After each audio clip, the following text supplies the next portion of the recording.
Hello to all of my BPTV fans, YouTube fans, and new fans. I'm Alan Levine, the Talking Machine, and we've done over 60 by request shows. Thank you for all the great feedback and comments and the special requests each week. We got two great songs coming up, and let's find out with Jess first. How are you doing, Jess? And what's the theme of today? Hey, Al, great to see you. Thank you to everybody, as you said, for continuing to ask for songs to be performed. And the requested songs today are around a theme of overcoming some hardships when they come along, but overcoming them, and then smiling your way through the entire process of overcoming hardships and getting into a better and more fun and easier place.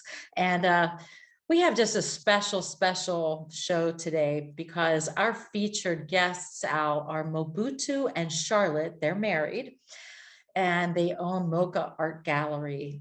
And that is in Pittsburgh's historic Hill District, in the upper part of the historic Hill District in downtown Pittsburgh. And we have a fantastic show to feature them and how they overcame so many things to start Mocha Art Gallery up. And they have beautiful smiles and they've been smiling their way through, but I think you have a special connection to the Hill District. Jess, you're on fire today. So you're 100% correct. I was born in the Lower Hill, the complete opposite of where they're from. And I'm so excited to go back to the roots of my life and the roots of the crossroads in Pittsburgh. And I was born at 105 Pride Street in my grandmother's house with my parents. And that house was taken over by the city, and it's the ER of Mercy Hospital. Pride Street goes right up there, go figure. So I'll always have that legacy, and I'm so excited about this show. And I've heard so many great things from you and others, and I've researched it a little bit. So I can't wait to go in. With no further ado, let me sip my China gunpowder green tea. To your health, Al. And you know, Mobutu like always... Thank you. Mobutu always would tell me, you know, he's a great visual artist, as you'll learn, and also a great musician who played with Grant Green and went all around the world playing percussion with many like Grant. He always said, you know, let's put some positivity out there with the messages of the music. So the first song requested is Lord, Don't Move That Mountain. And it says, Lord, don't move that mountain, but give us the strength to climb. And don't move our stumbling blocks, but lead us all around. Lord, don't move that mountain. Well, thanks for the inspiration, Jess. And you know, I got a little bit of history there. First, I'll mention the legendary name, Mahalia Jackson, great singer, gospel singer, civil rights activist, and much more. A true legend in the communities and what she did and sacrificed. And she has such a most powerful voice. And she combined with Doris Akers, who's another gospel composer. So what a collaboration. 1958 is when they came out with this, and it's been sung by many different people over the years. And it's become, what I've learned from you, almost a standard, or it is a standard in the community. Yeah, in the gospel repertoire, it uplifts. And this is guitarist Mark Strickland playing this beautiful song with me outside the Carnegie Music Hall in Carnegie, PA.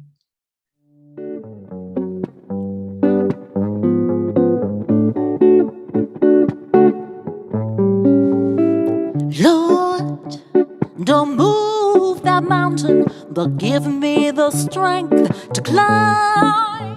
Well, Lord, you don't have to take away my stumbling block, but lead me all around. Lord, I don't bother nobody. I try to treat everybody the same, but every time I turn my back, they scandalize my name. Well, I say, Lord, don't move that mountain, but give me the strength to climb way up high now. Lord, don't take away my stumbling block, but lead me all around.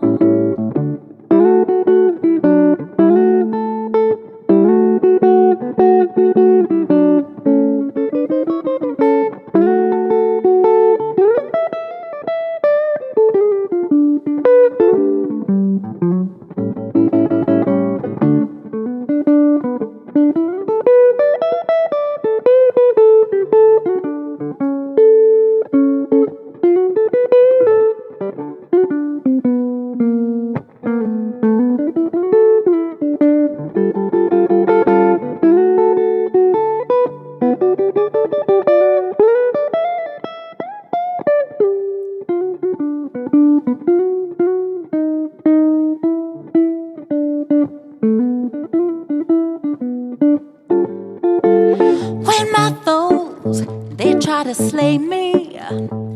These things they will try to do. Well, Lord, don't touch them, but within their hearts, make them give their lives to you. So we say, Lord, don't move our mountains, give us the strength to climb way up high now. Lord, don't take away my stumbling block and leave me all abound. I said, lead me all around now. I said, lead me all around. Lead us all around. Lord, don't move our mountains.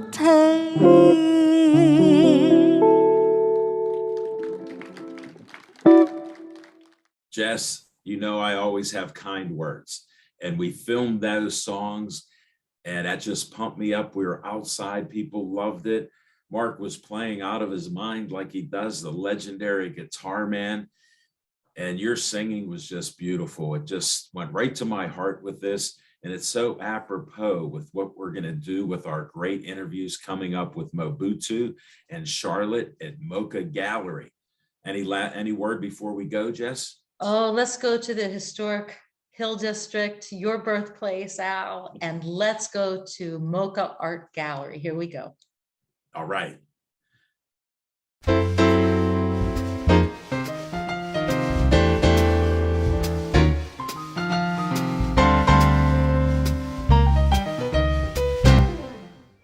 Hey, everybody, welcome to Mocha Art Gallery in the Hill District. I'm here with Charlotte and Mobutu, and I'm so happy to introduce you to these wonderful artists and this fantastic creative space. So I'm going to ask Charlotte and Mo to introduce themselves to you, tell you a little bit about their backgrounds and why they came to the Hill District in Pittsburgh to start up Mocha, M-O-K-A, Art Gallery. Charlotte. Hi everyone. My name is Charlotte Ka, and this is my birthday today. Happy birthday, Charlotte. Yeah. I guess I shouldn't divulge, but anyway, I was born in 1942. You figure it out yourselves. So I am an artist. I was a teacher in New York City, born here in Pittsburgh in North Versailles Township in a little place called Crestus Terrace. My father and grandfather were both steel workers. My grandfather would walk along the river all the way to Duquesne to work in the steel mill, and he built this home that had 13 stories, and he had one child.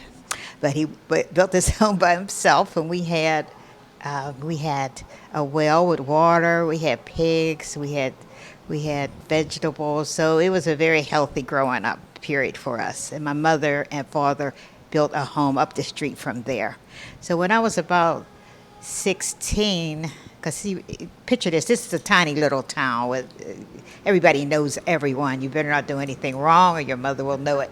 But when I was 16, I started going down to the Hill District, and I was a member of this club called Group One, which was a club of artists and old people, young people, black folks, white folks. We was all intergenerational, or multiracial. It was called Group One. Thad Mosley was in it, Juanita Miller. I was 16 at the time, and Thad, I think, was 36 at the time. So you see there was a great age difference in folks that were allowed into this club. So after that, that's when I started hearing about jazz. I didn't know much about jazz actually before that. But I remember with my friend Kenny Fisher, he introduced me to John Coltrane, A Lush Life, and it was just on from there. After that, I went to New York when I was in my 20s. I went up to New York to Cooper Union to school. I saw Cooper Union and free, so I said, let me go. I didn't have to pay, so I went up to Cooper Union. And that's when I really got impressed by jazz, because right across the street was the 5 Spot. And I would come out, because I went to school at night, and I would go and hear Mingus all for free. Wow. Right now, this place is a pizza joint. Wow. Things have changed.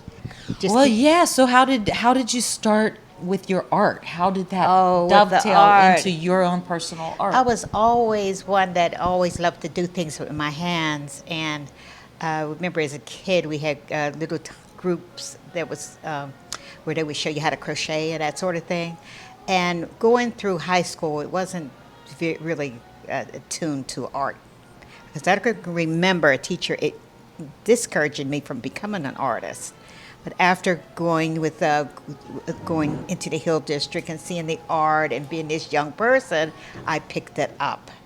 But when I went to Cooper, good thing I had innate talent because I was competing with these kids that had gone to these high schools and they really knew what they were doing. But I Wow. sort of had innate talent for that. So you were doing art in college at that point. Yes, I was doing art in college at Cooper. I went in as an art student. So, flash forward, you spent how many years in New York? I spent around 40 years. Well, I spent 8 years at one point. Came back to Pittsburgh. Went to CMU. Yeah, Had a- Carnegie Mellon. Yes, yeah. Carnegie Mellon University had a little gallery across the street called J Gallery. Myself and Pat Allen. We had this gallery right across from Carnegie Institute in a building. I think it's now a bank on the top floor. And so after that, I came back to New York in the 80s and spent time with groups like the Where We At Black Women Artists, the Weusi Artists. If you look them up, you can see information about these two groups. So I was really very much inspired by being part of community of artists, and that sort of really propelled me and kept me encouraged to do art. Charlotte, that's beautiful. I am a huge fan of both of your visual art work.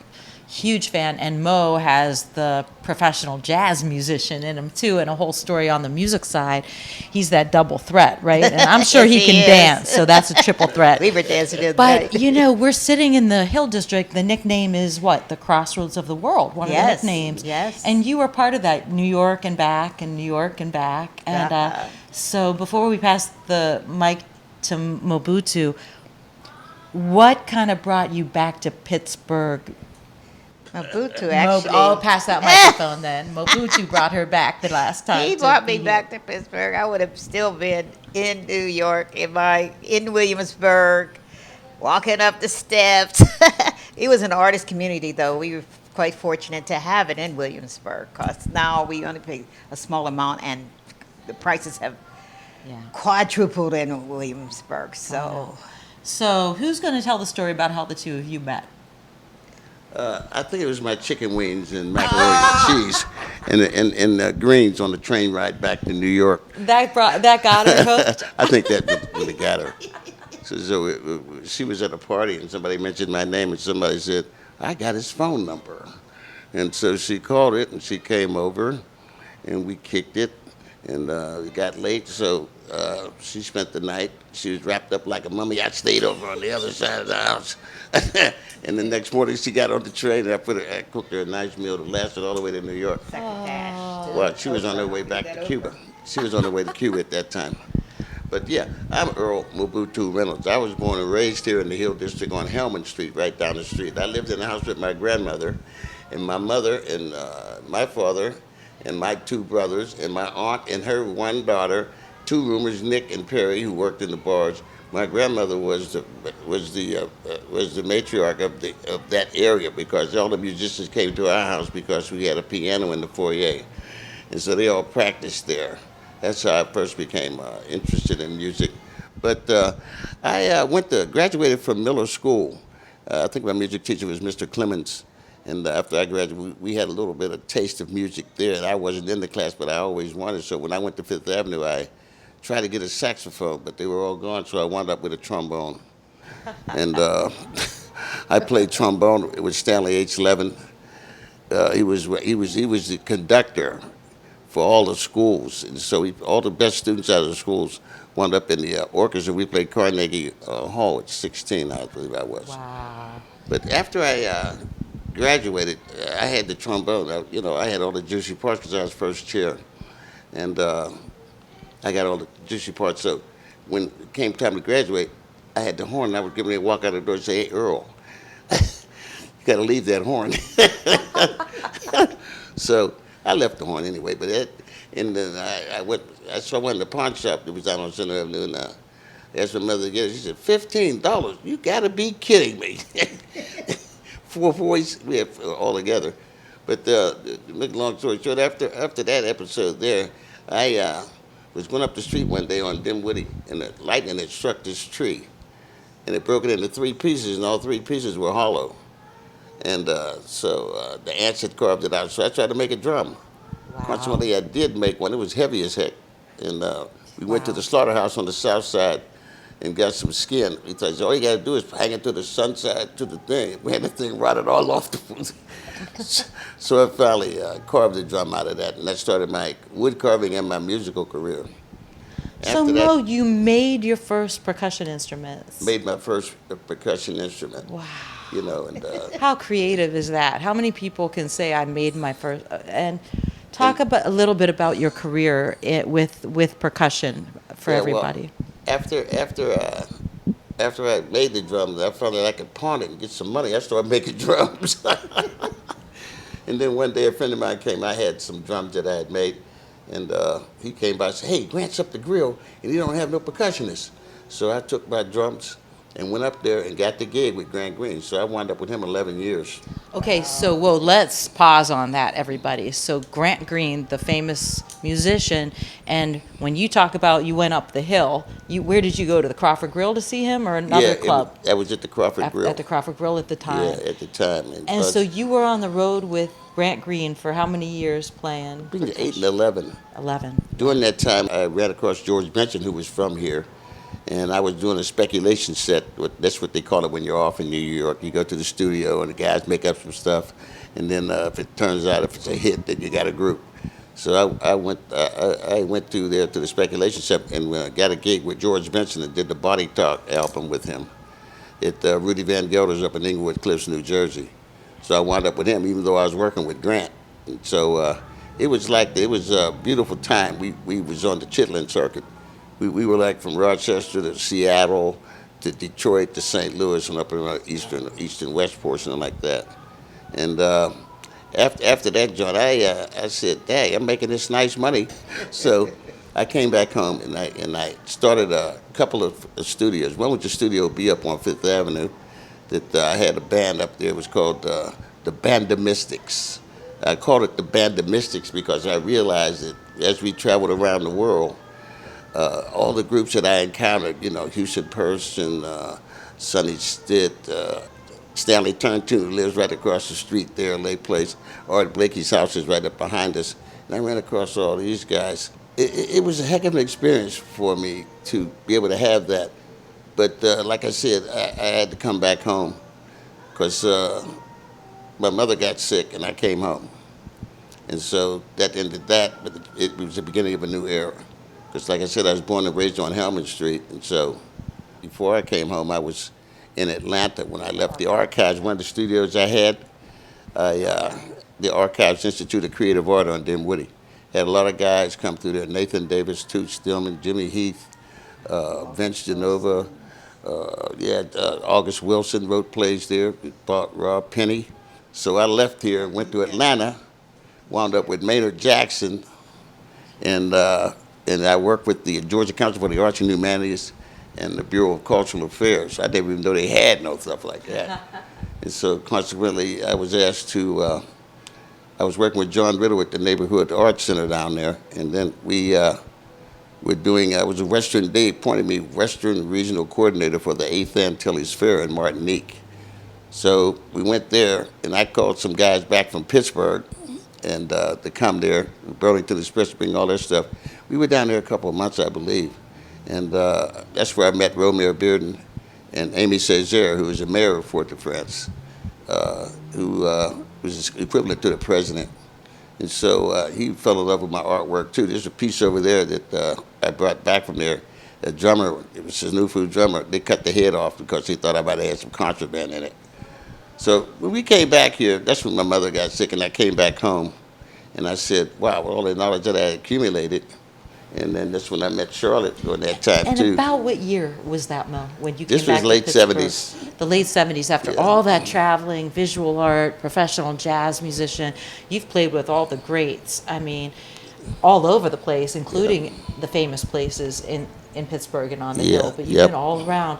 So now for everybody, where we are sitting, everybody, is MoCA, M-O-K-A Art Gallery in the Upper Hill District. It's beautiful, and I'd like Mo and Charlotte to tell us, why did you start up MoCA Art Gallery?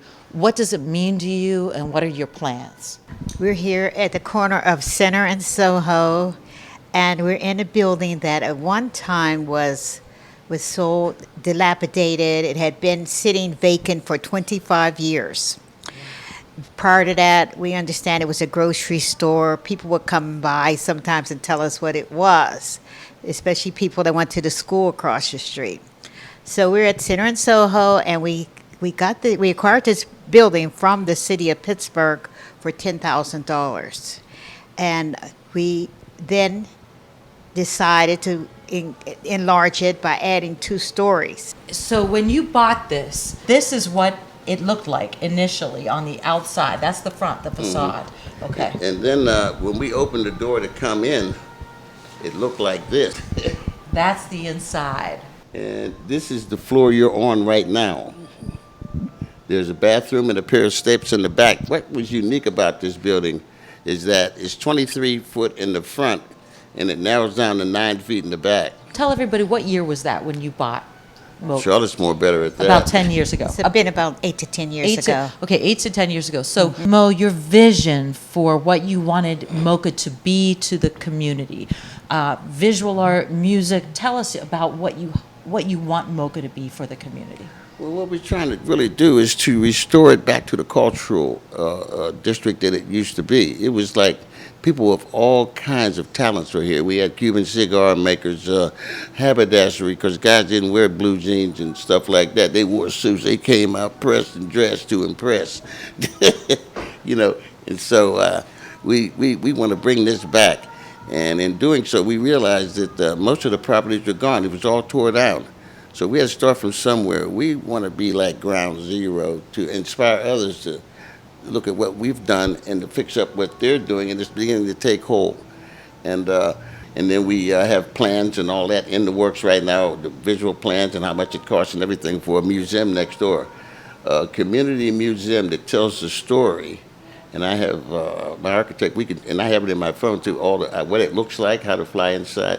2 artists in residence in that floor with an elevator in that building, and then a little spot in the back where we have fruit drinks and smoothies and stuff like that with a bandstand where we could talk about the art in the museum. We want palm trees in the museum, a waterfall to roll through there, and then with the art and the music, there's one piano and the artists can come in to elaborate on the art and the history.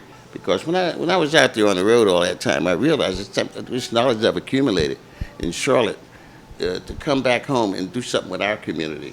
That's what our responsibility is. That's what we feel, that we should come back, bring something back, and put it back into the community so that others can be a part of it too and be proud of their rich heritage, what this used to be. It's a big vision. It's huge. It's bold. This museum will be just to the right of Yes. the Yes. current building, right? Yes. Just to the right of it, where there's nothing right now. There's an empty space. These dreams and these visions, I want everybody to know, this is so awesome because they're coming back to Pittsburgh to do this in the Hill District, this center of culture. But you were just in New York City showing your art and selling your art in New York. Yes. And so it's very intentional that you want to be here in Pittsburgh. It's a choice. And indeed. you want to help the young people and remember the Indeed, the and be a legacy. part of this mecca, this rebirth of the Hill District, because like the August Wilson House, that was a fabulous affair, and that's Beautiful. bringing back the culture. So we want to be a part of that. And Tyann Battle down the street, she had a Yeah, wonderful festival. beautiful too. So we're just feeling like this is the time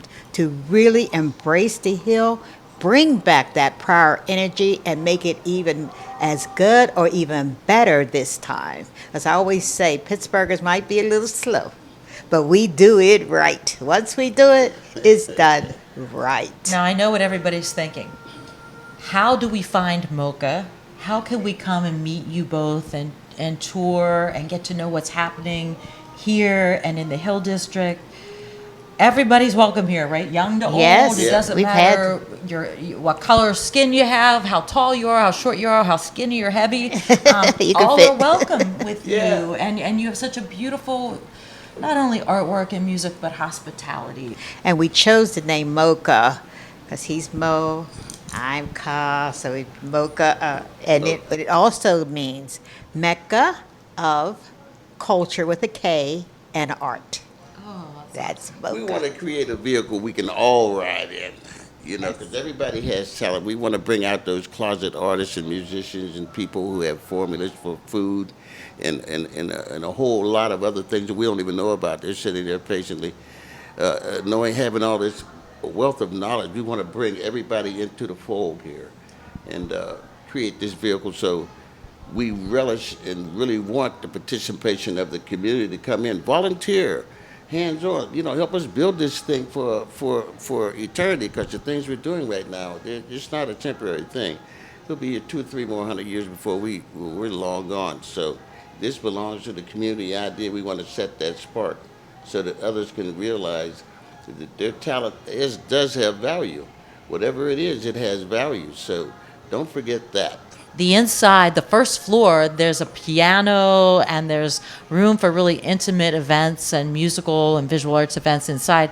And then when the museum is here, it'll be even, Yes. more fantastic. So And I would like to just say one other thing. We did a lot of, much of the walls, the floors are repurposed. The floor here was from the Southside High School. Southside And basketball court. the basketball court, the walls we got from Construction Junction as cement walls, we got that. The steps, the tile we received from Construction Junction, the front door. So much that we have in here has been Recycled. repurposed and recycled, and that kept the cost down. But the quality was up, but the cost was down because of that. the building's a piece of art. How they put it together, how they dreamed it up. Yeah. So Charlotte and Mo, on your birthday, thank you for being with us. This is a gem, and everybody needs to call and come see it. And soon, Mo, Charlotte, soon you will be hosting some events that will Yes. be open to the public. Yes. People won't need to make a special appointment to call and come and tour. But so, be on the lookout on social media for that. Yes. And check out Mocha Art Gallery. It's really, really worth the trip. And I can't wait And for we your first welcome event. you. Yeah, thank you, Jessica, because you're a dynamo. You've been our inspiration. You've been so beautiful to us, keeping us in the loop, and I don't see how you do it. You're everywhere. And so you took a liking to us, and you've been very, very wonderful, introducing me to folks like Franco and Mr. Levine and Josh and all you guys. Thank you for you guys taking the time to come over and, to give us a little boost and get us known. 'Cause Yeah, we got to say we love BPTV. We want to thank everybody at BPTV for And shining just- a light on Mocha today, and Thank you Charlotte very and much. Yes. Mo. Thank you And so they much. deserve it. They're living legends in our own town. So you have to get to know them.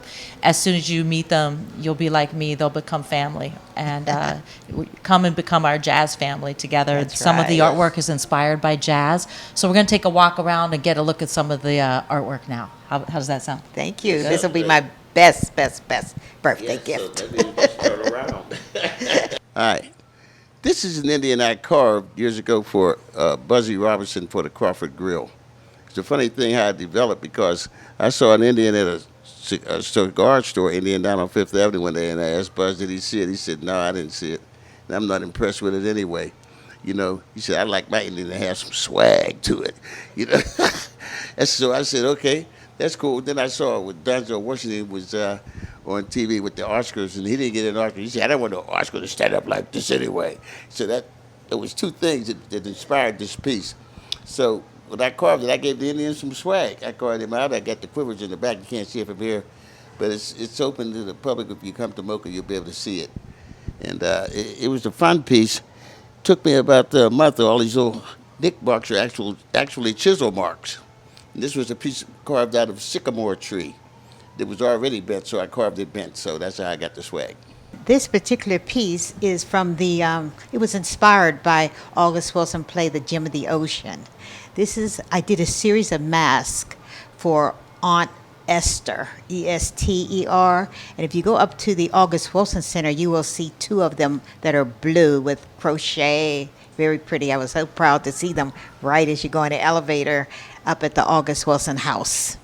But this particular one was done in that series also. And Aunt Esther, in August's play, was like, she was a woman that was ageless. She was born during the time of the Middle Passage, and she was still alive through his vision. And she was the one that would give people advice.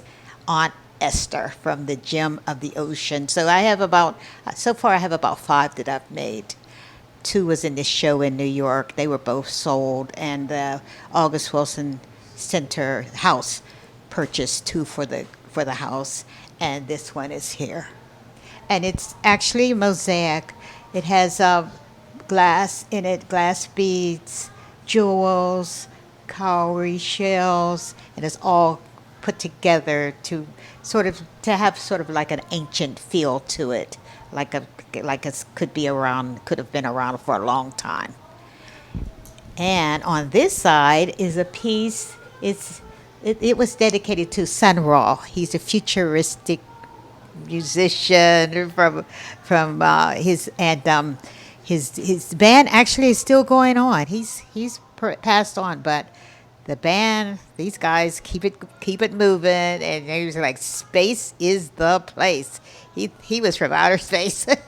If you hear, you must look up Sun Ra Orchestra, the Sun Ra Orchestra. When I was in New York, I would actually be able to see these guys, and they did come here. The Kinty Collective, they did bring the Sun Ra band with Marshall Allen, who is in his 90s, playing like he's a teenager. It's amazing. But this was for Sun Ra, and he's like in the galaxy, you see.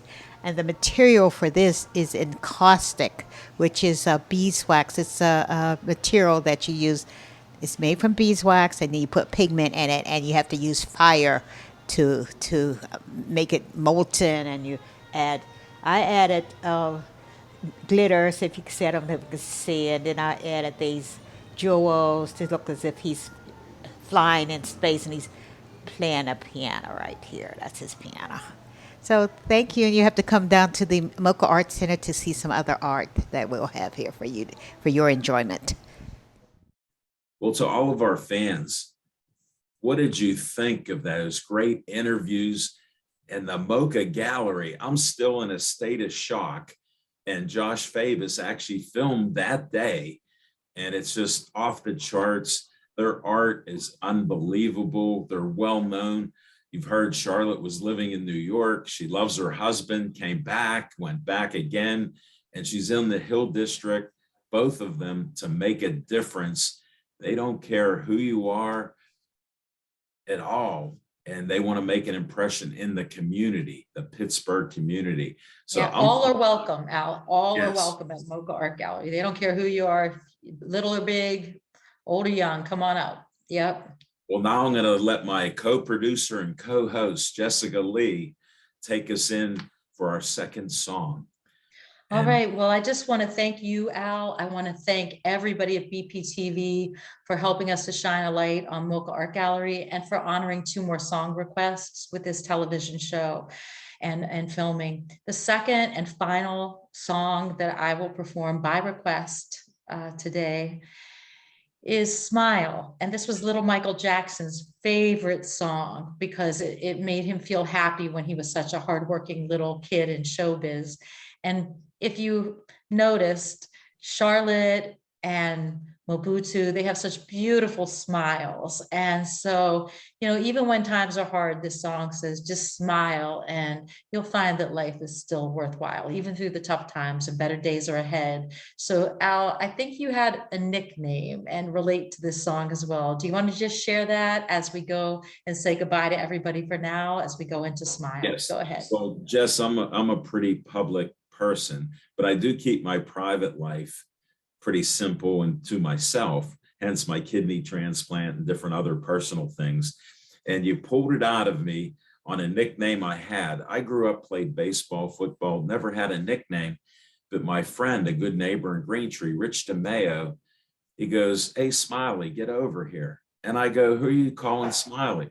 He goes, "You're the only one among us kids here smiling all the time, no matter what. I'm calling you Smiley." I said, "Thank you." And I smiled back to him. And I told Jess that.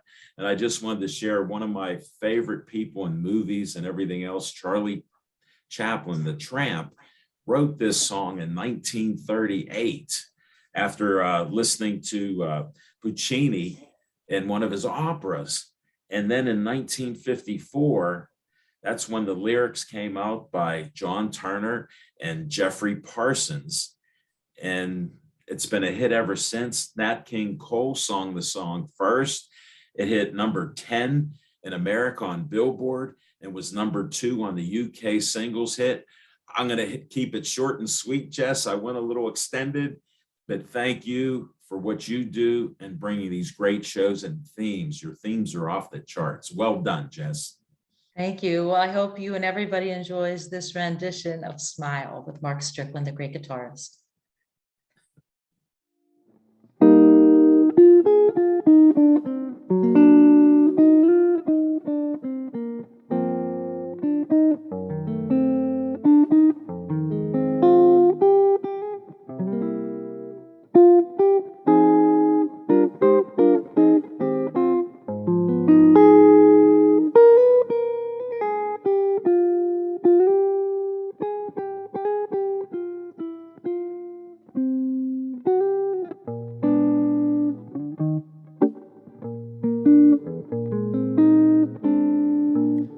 Smile, though your heart is aching. Smile, even though it's breaking. When there are clouds in the sky, you'll get by. If you smile through your fear and sorrow, smile, and maybe tomorrow you see the sun come shining through. For you light up your face with gladness, hide every trace of sadness. Although a tear may be ever so near, that's the time you must keep on trying. Smile, what's the use of crying? You see that life, it's still worthwhile if you just smile, just smile.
Smile, though your heart is aching. Smile, even though it's breaking. When there are clouds in the sky, you'll get by if you smile through your pain and sorrow. Smile, and maybe tomorrow you see the sun come shining through. For you, light up your face with gladness, hide every trace of sadness. Although a tear may be ever so near, as the time you must keep on trying. Smile, what's the use of crying? You see that life is still worthwhile if you just smile. Just smile at me as I smile. Smile, smile. Keep on smiling now.